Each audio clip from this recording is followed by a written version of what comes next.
There is a little yellow house on top of the hill in my hometown. It is right on the corner and across the road from the community pool. On the outside stands a very large rock. I'm assuming it's a decoration, but that didn't stop me. I just climbed to the top and yelled, "I'm the king of the castle!" which I do often after every afternoon swim. Inside the little yellow house lives a demon who found a comfortable home inside a man. A man who was probably the king of his very own castle a long time ago. From my place on top of the rock, I can see through the window. It is dark with just the flicker of the television. If I squint, I can see the man stomping around mumbling things I would never allow my mom to hear me say. But it's the shed beside the house that piques my interest.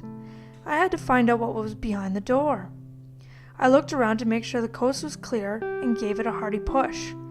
By my surprise, the door just flung open with ease. I peered inside, and there were pieces of someone's past scattered about. A blue Honda motorcycle sat dusty and unused. Sometimes I sat on it and imagined the life this man led before the demon took over.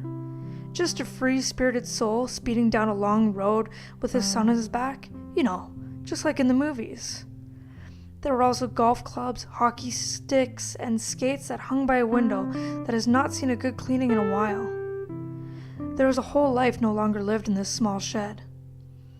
The stuff was kept close, but not too close to the man who lived in the yellow house. I always wondered if he spent time here, in the dirty, cramped memory box.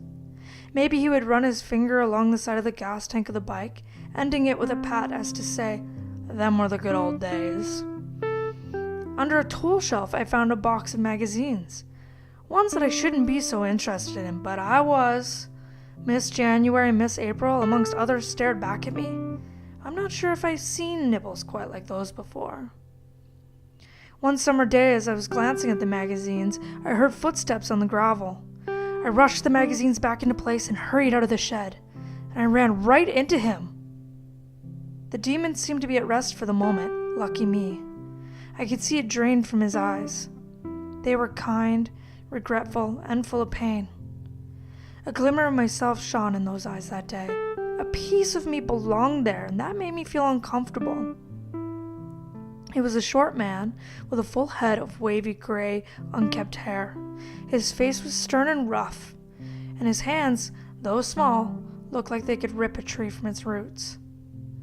The man took a long, drawn-out sip from his bottle.